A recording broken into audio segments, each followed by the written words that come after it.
Ladies and gentlemen, welcome to the New Fashion Conservatives podcast. I'm your host, Justin Phillips. With me, as always, Shadow Governor Voss. Robin Voss's strongest soldier.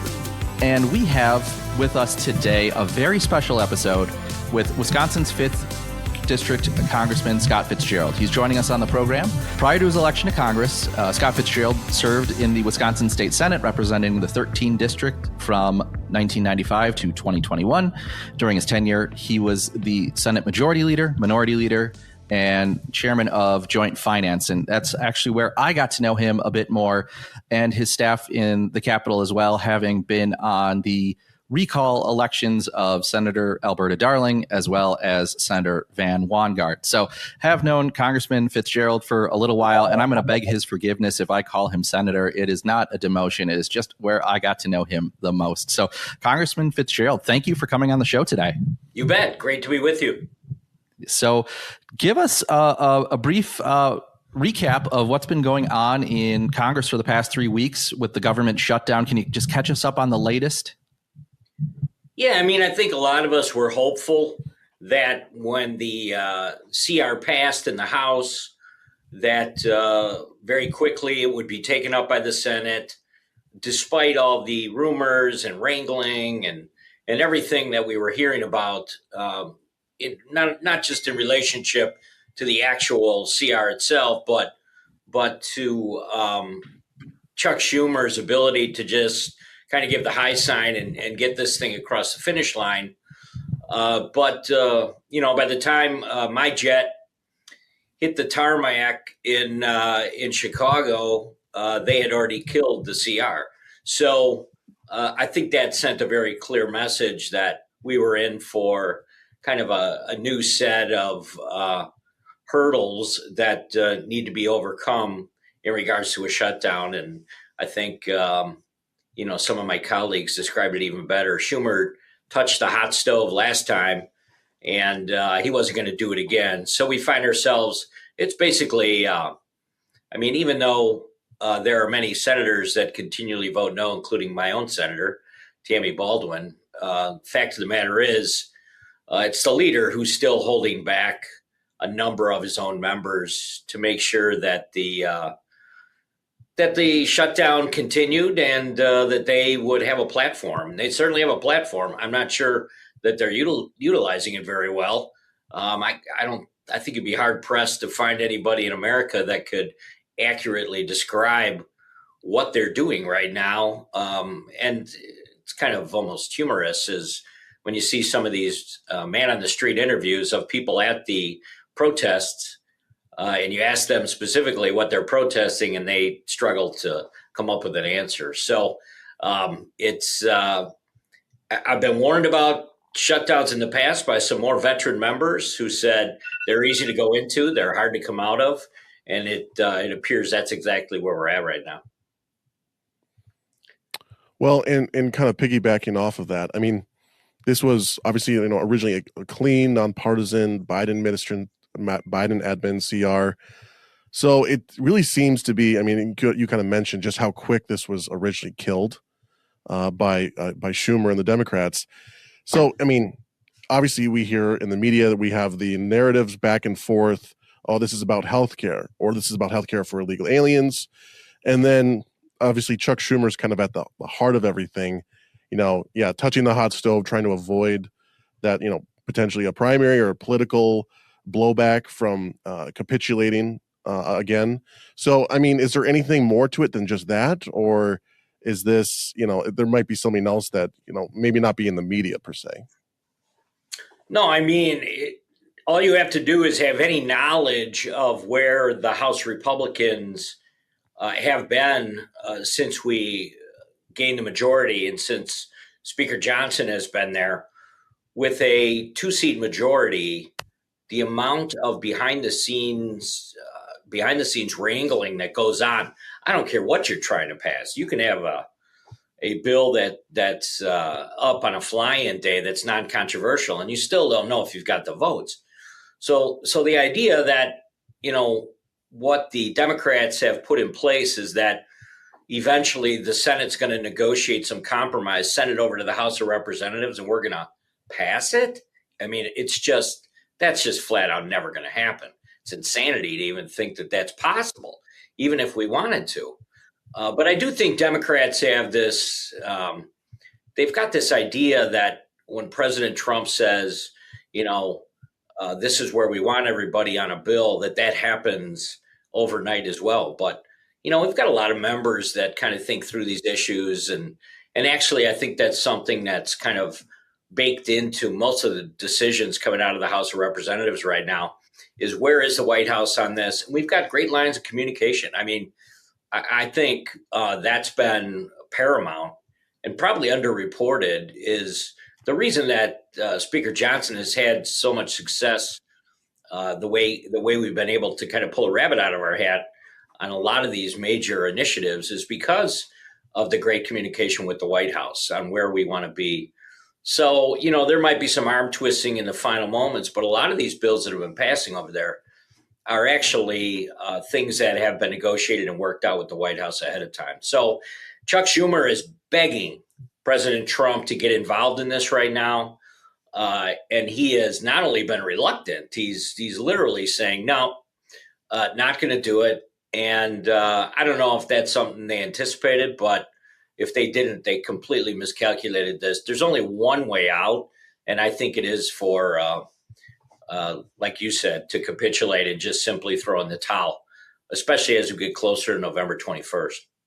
So I feel like this shutdown feels a bit differently than some from the past, where we had, the media really just blaming the Republicans. And I think that's kind of true of the past is Republicans seem to lose shutdowns, at least as the mantra goes. But we know in this case that you need 60 Senate votes to end it. And that means Democrat senators will need to be open to voting for it. Is that the vibe you have in D.C. in the district? Is that, people are understanding that the Democrats are the ones that are standing in the way of getting the government back open?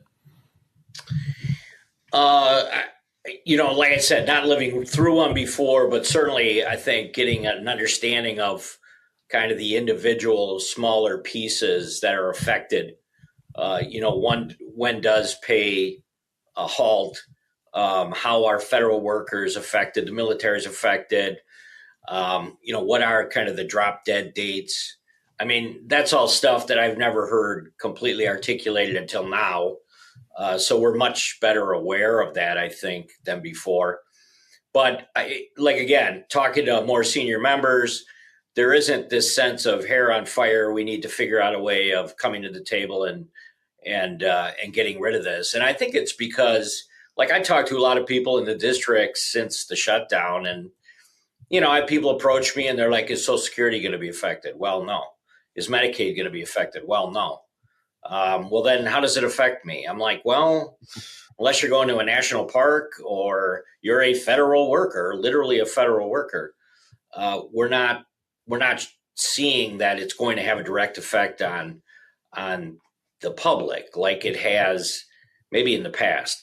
And the other thing is you've got the wrong party holding the bag on this, right? I mean, in the past, it was really easy to frame this up, and President Obama did a great job of blaming the Republicans, and it's the Republicans that they're obstructionists, and as a result of that,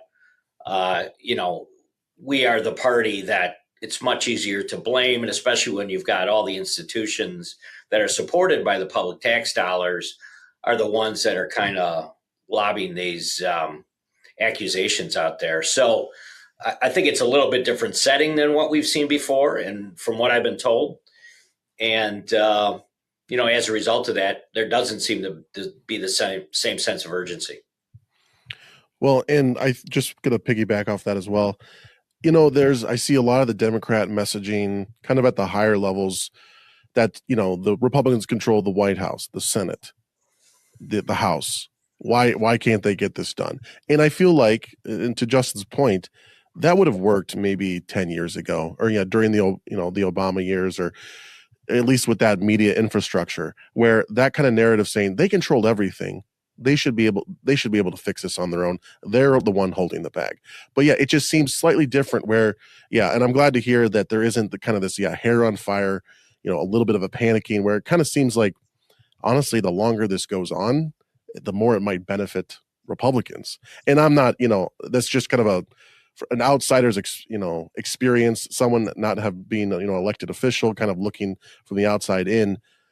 It seems like, yes, every other shutdown, it seems like we're badgered as the bad guys because we're withholding benefits or withholding, the government from opening. But this one just seems slightly different. And that those simple narratives that, we control everything doesn't mean that it's our fault. So I'm glad to hear that, at least in DC, that there's not kind of this panic. And I'm sure that there's a lot of members that maybe have different opinions, but there's not like a widespread panic. So that's great to hear. Well, it's just to follow up kind of on what you're saying and follow up on my earlier comments, you couldn't pick a more expansive and massive issue to hang your hat on than healthcare, right?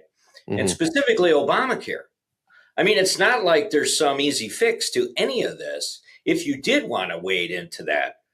And on top of it, Tom Cole is probably the best example. I heard him say almost a couple of weeks ago, he's like, half the people in this conference hung their hat on getting rid of Obamacare, let alone throwing more dollars at it now.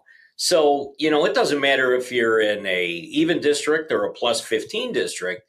I mean, the idea that you're going to go in there and put more money into Obamacare right now, you'd have a primary in a very short order because people would be like, what in the world is that member of Congress doing right now? So, I mean, that's why, again, I come back to the idea Chuck Schumer is begging for a meeting because they know they've put themselves in a corner and they're not sure how to get out of it.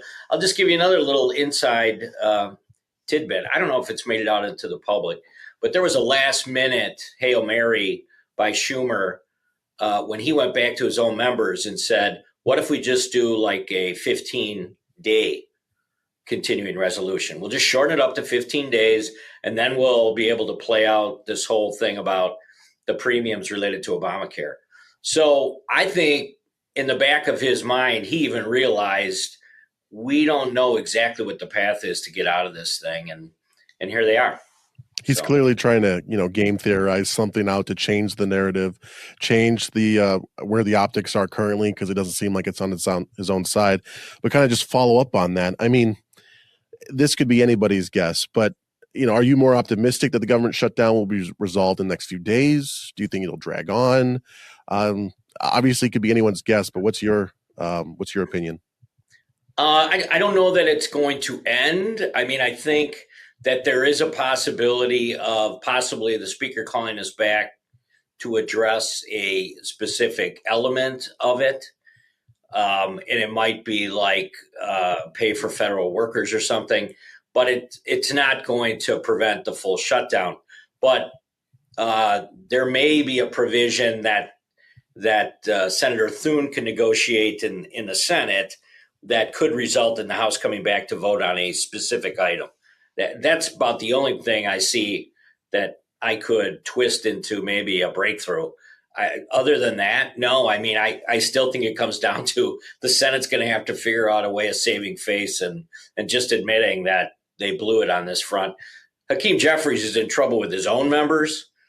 I think he's never really fully established himself as the leader of that conference. And I know for a fact there's members of the House that looking back on it would have voted for that CR if they would have had a second kick at the can. So, that's all behind us now. But if there's anything you could kind of maybe anticipate as bringing the House back, maybe it would be something like that on a specific provision that the Senate has already passed and sends over to us. So we talked a lot about healthcare and that being kind of the main driver for the Democrats to get that back in to get the government reopened. Speaker Johnson also, I think it was just on Fox News today and has been talking about this for a while now, that there's a lot of wasteful spending that the Democrats are demanding be added to end the shutdown. Can you talk about some of those? I know I saw things like LGBTQIA healthcare or awareness in, African countries or in the Balkans or some of those. Do you recall some of the most, ridiculous demands from the Democrats? Yeah, I thought the one that caught my attention right away was we went out of our way to put a $50 billion kind of pot of money in place before we did the working family tax cut, otherwise known as the Big Beautiful Bill. Mm-hmm. I just have to say that now because otherwise people don't know what I'm talking about. But yeah, a repeal of that, which was I didn't understand that one at all. But I think it just shows kind of how desperate they are to make sure we get zero credit for anything related to healthcare.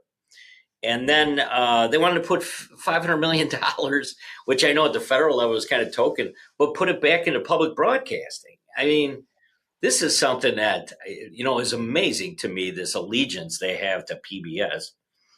And then, purging the Medicaid rolls. I don't understand why they would be opposed to that, but it's something that we talked about. We had a couple of discussions within our conference about it along the way, but they were against that. Why would you be against purging the Medicaid rolls for people that are already deceased? So yeah, it's a lot of crazy stuff that I don't think helped them make their case that they wanted to sit at the table and negotiate specifically on Obamacare, because they've got all these other crazy things out there. So it was kind of a one-day story, but I think it was enough to really give us at least a footing to say, they're not serious here.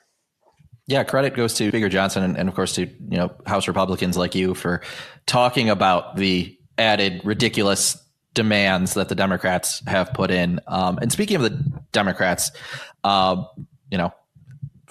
with Senator Baldwin being Wisconsin, have you really talked to her about this at all? Do you get a chance to interact with her in any way? I have not spoken to the senator. I will say, I'll tell you guys, when I got to Congress 5 years ago, one of the things that I found kind of most surprising, and I chalked it up to kind of COVID, because that's when I showed up in DC. The city was shut down.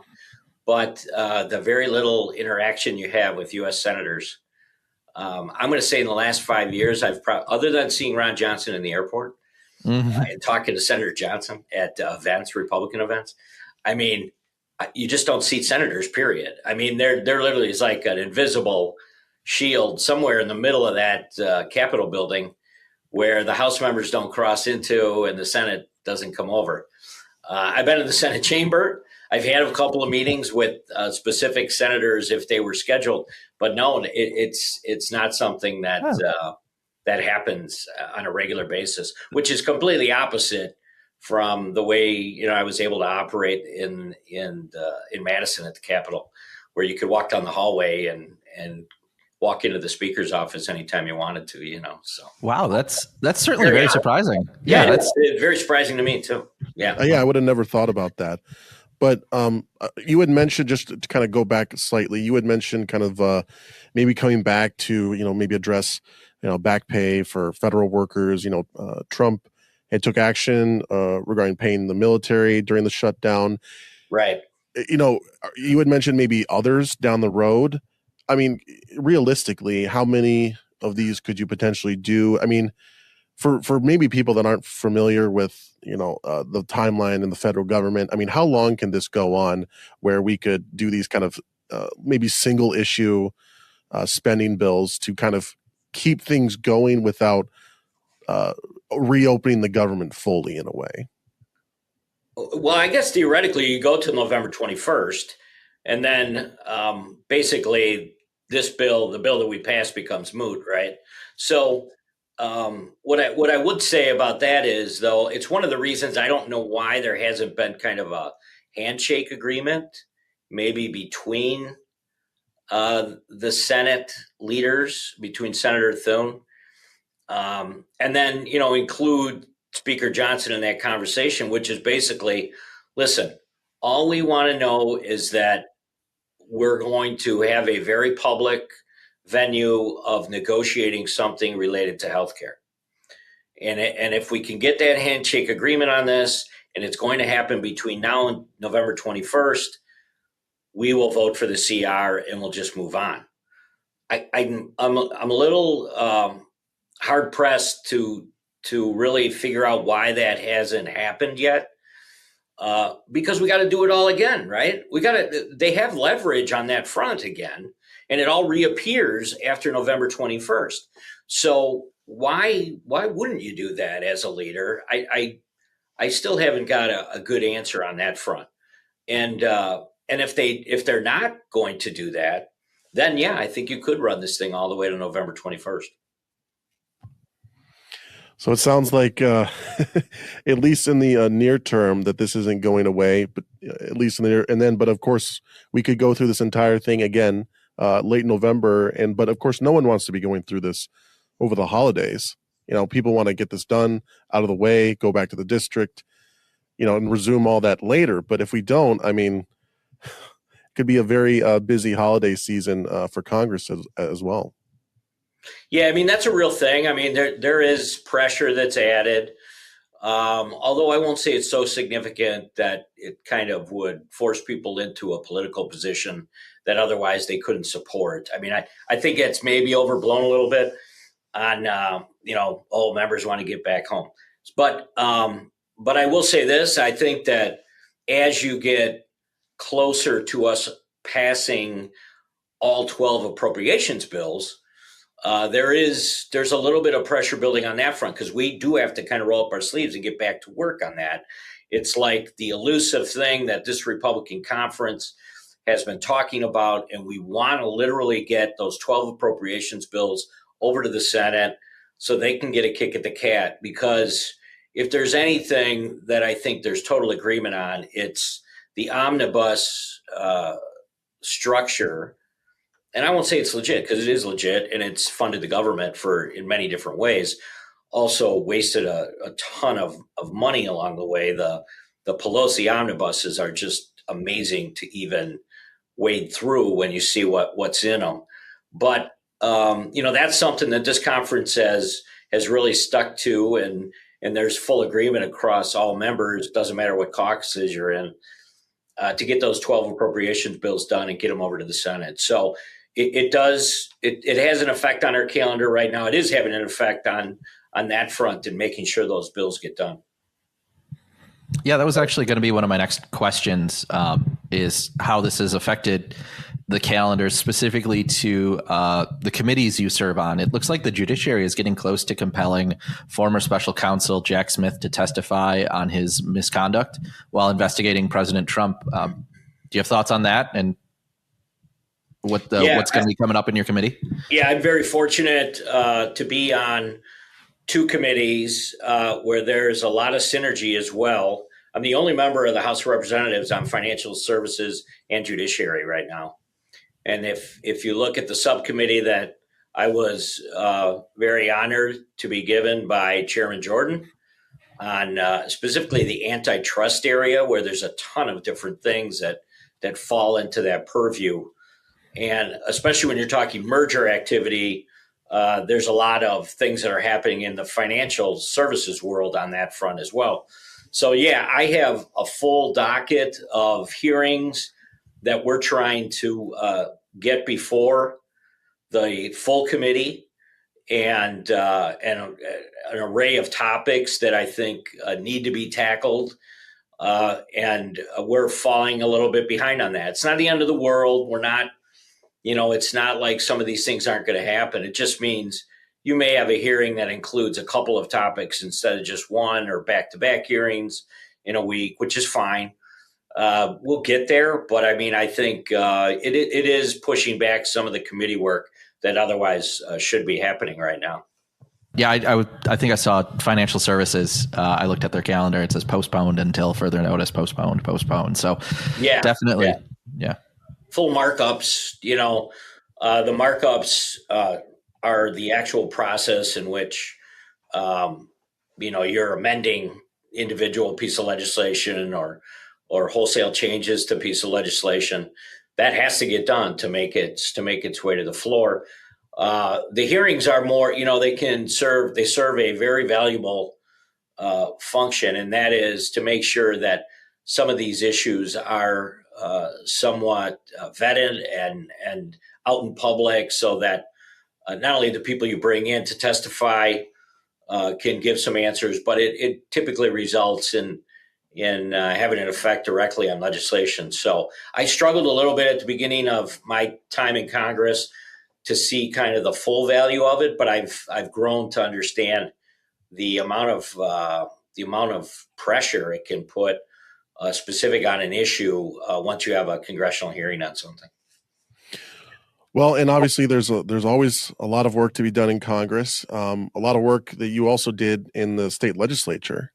And, as someone with that, experience in both the state and federal levels, what's the biggest difference for someone or just kind of normal people that see, sometimes people see the state and federal as almost the same. You'll get questions about state issues at the federal level, and sometimes the federal level will get, state issues and vice versa. What's the biggest difference that you've seen in your experience, your vast experience in the state as well as now in Congress, just so we can kind of paint a picture for maybe people that, maybe don't know the differences or kind of see them as the same? I mean, the first thing I recognized was the size and scope of the federal government compared to what we had dealt with at the state level. In many ways, I think it is true that state government has kind of a more direct effect on people's everyday lives, especially because of just the structure of state government and the agencies that, oftentimes interact with the public all the time. But when you just look at the numbers associated with the federal government, it's massive. And the impact it has globally. One of the eye openers for me, I think, is that we are just so involved kind of globally in many different ways, whether it's in humanitarian aid, certainly military and defense, where the interaction with not only our allies and NATO specifically. I was at NATO this summer on a congressional trip, and just once again, it's kind of mind-blowing how involved and engaged we are globally. That's, I think, difficult to see maybe from as somebody that was just focused kind of on state government. That was very eye-opening, I think. And then, how the federal dollars flow into state government and how they're utilized. I mean, quite honestly, we would see the big numbers in state government and how they would affect our state budget, but, oftentimes didn't have a handle beyond that on just exactly what you could or couldn't do to maybe, make that more significant. So, and just the idea that, when I was majority leader and involved in daily ongoing negotiations with the assembly and with the executive branch on the state budget, which obviously takes up the first 6 months of any new legislature, you could go to Bob Lang and find out where every nickel was pretty much. You knew kind of where you were as far as revenues and expenditures and departments and the UW, and you knew where everything was. And if you didn't, you could ask them and you'd have the answer. If it wasn't at the top of their head, they had it available for you very quickly. In the federal government, good luck. It is so difficult for members of Congress, I think, to wrap their arms around just the size and scope of any department or any agency. And I oftentimes feel, and there's very little trust actually amongst the Republicans on budget management. So it's a much different kind of scenario. And I don't know if it's like that in every state. I'm just saying in Wisconsin, that certainly was something I always felt like we had a very, very good handle on and knew kind of where we were as a state. That's much different at the federal level. Well, and to kind of follow up with that, Wisconsin we don't have shutdowns. The budget just rolls over. if a budget's not passed by the end of the fiscal year. Yeah. Could Congress, what, I mean, it's hard to even say, it's easy to, well, I should say it's easy to say that, oh, maybe Congress should just adopt something similar to Wisconsin where we don't have these budget fights quite, or there's kind of a leeway where there's not as much leverage over people regarding, paying these programs and such. But at the same time, and I'm glad you mentioned this, where it's even hard for members of Congress to know where the money is. We don't have, something like you had mentioned, Bob Lang, and having kind of like, where every dollar is, so I can therefore make an educated hypothesis of where I'm going to put all this money at. But in Congress, it's such a struggle to even know where you're starting from. And I think that's why a lot of people are, distrusting of Congress. But, I have to give you credit and a lot of congressmen credit that you're kind of fighting with almost sometimes one hand tied behind your back a lot of the time. And it's an uphill battle. And some people don't see that. They just think Congress, they get all the info because, I mean, common sense would say, why don't our congressmen that are elected, why don't they have all this info readily available? Yeah, I mean, if you talk to an appropriator, they'll have kind of an understanding of where we're at that I think is maybe even a higher level because they have to, or if you've got somebody on services, armed services, they'll know kind of where their portion of the overall budget is. And I'm not saying you couldn't drill down and maybe get more of this information. You can, but just in general, and maybe maybe I shouldn't overgeneralize, but it just doesn't feel like you've got kind of the hands-on ability, certainly that we had in state government. Well, and just the simple fact that the scope of the federal government is so large. I mean, how can one person truly be able to dig into all of the numbers for every single area of the federal government? Whereas state government, still a large entity, you can get a much more hands-on approach and really drill down with individual departments, and that's just the nature of the federal government, the state government being vastly different, sizes. So we're almost asking too much of congressmen to know every single part of the federal government. And so, which is why, you have these, committee heads or these individual members that, may have a deeper understanding of each area than asking every single member of Congress to have a very, very thorough, knowledge of the federal government. Yeah. I mean, Congressman Ryan, who chaired, just about everything you could on his way up throughout the years in Congress. I didn't know anybody that had a better understanding of budgeting at the federal level.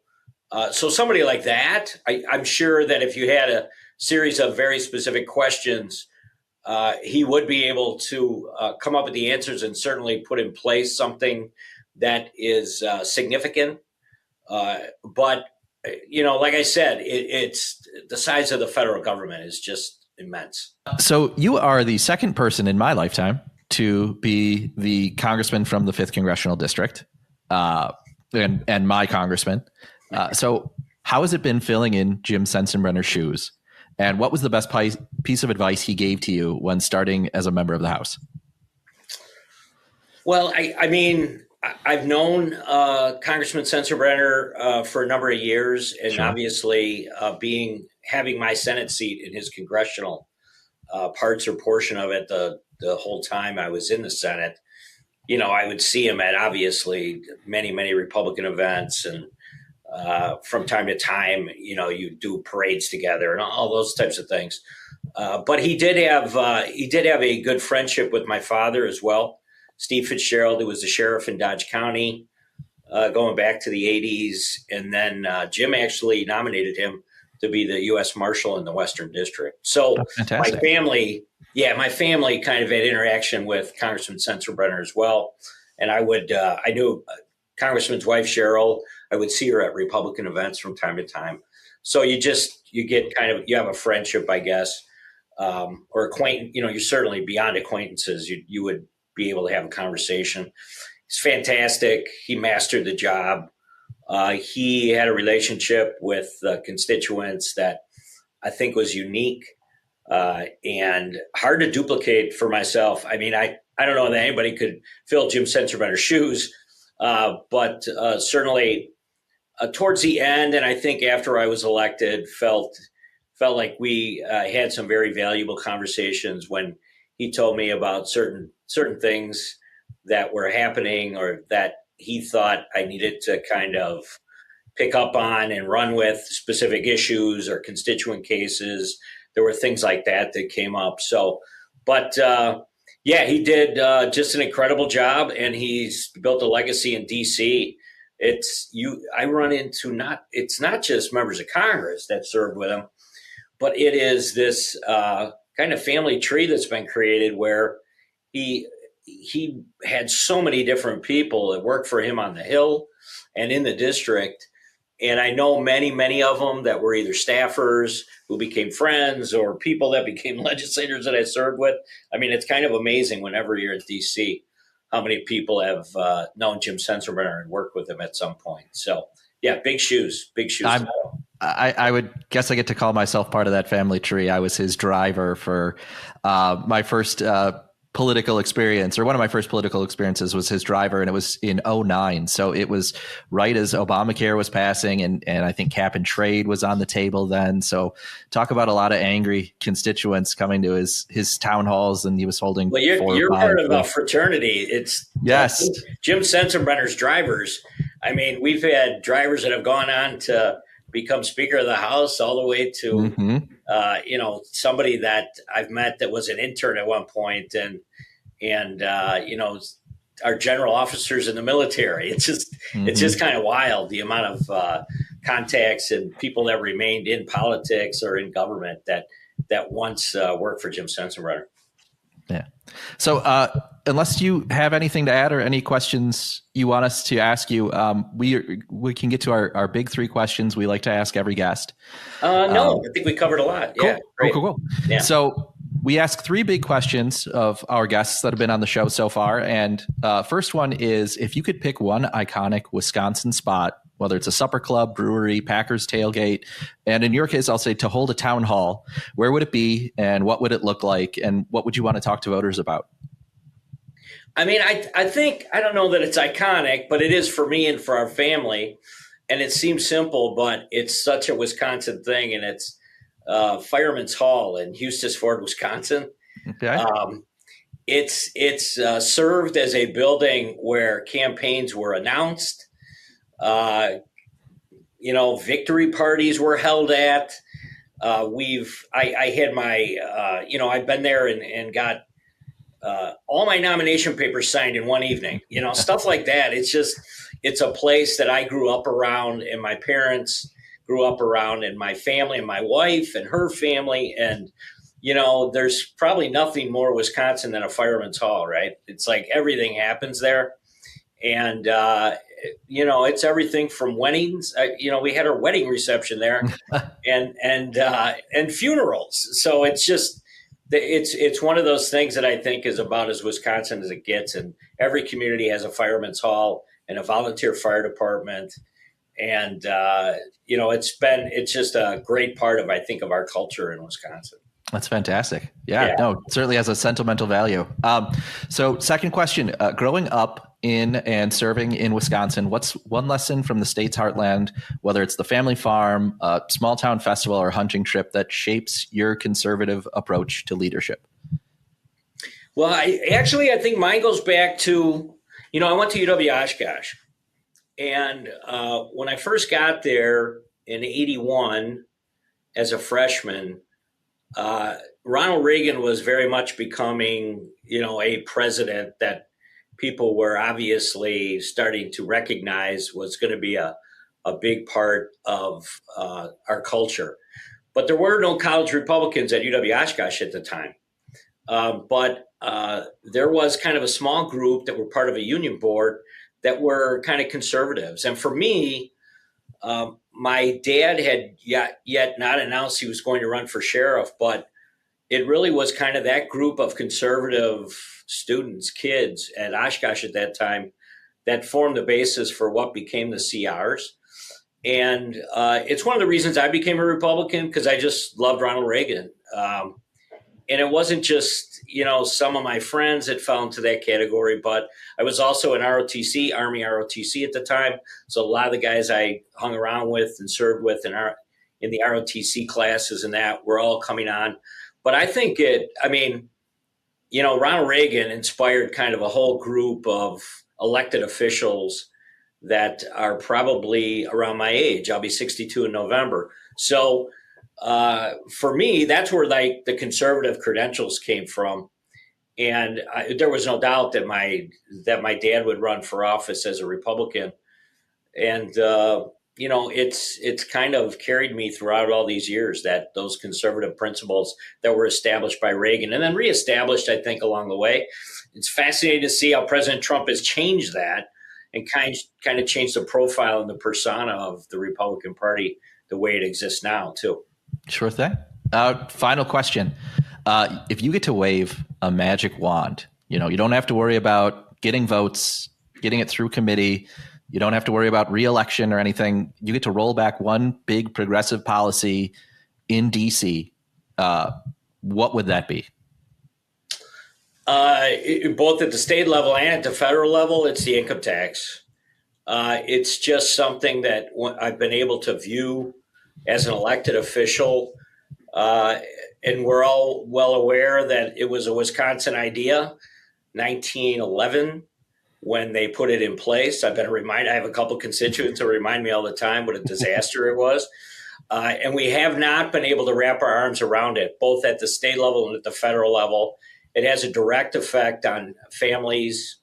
It was put in place to bring relief because back then the farmers were being taxed at a high amount because of the amount of land that they owned. But all it did was add to the amount of spending that could be done by government. Sure. And it continues to do that. I know that I did and other members of the legislature over the years have tried to whittle it down. We played with the brackets. We've done all kinds of things, but it is still the one tax that not all 50 states have. And there's a reason for that. It's because they never took the plunge into a revenue stream that generates a lot of money that creates wasteful spending. And I wish that Wisconsin was one of those states that never did that. And unfortunately, we became the model, not only for other states throughout the nation to put an income tax in place, but it's the reason the federal income tax is in place. Mm-hmm. So literally, the Wisconsin income tax was used as a model for the federal government. So it's an unfortunate part of our history.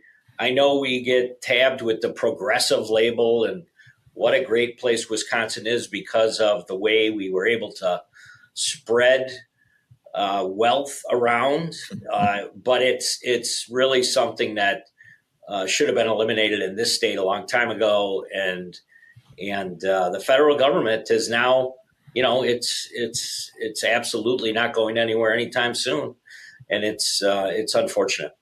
Indeed. One last big question before we let you out of here. Best place for folks to stay in touch with you, follow you on social, and give us that those websites. We're on everything right now. We just kind of expanded all of our social media platforms. We're on Instagram. I get most feedback right now in the district from anyone that's on Instagram Reels. If you get into a couple of them, you'll probably see Scott Fitzgerald nonstop all the time. But obviously, the website's both governmental and political stuff that we've always had. Scott Fitzgerald for Congress. So, love to hear from people. Fantastic. Well, Scott, Congressman Fitzgerald, thank you so much for taking the time out of your day to get us up to date on the government shutdown and things going on in D.C., and we really appreciate it. Yeah, thank you so much. Thanks, guys. It was good to be with you. Thank you. Awesome. Appreciate it very much. Thank you.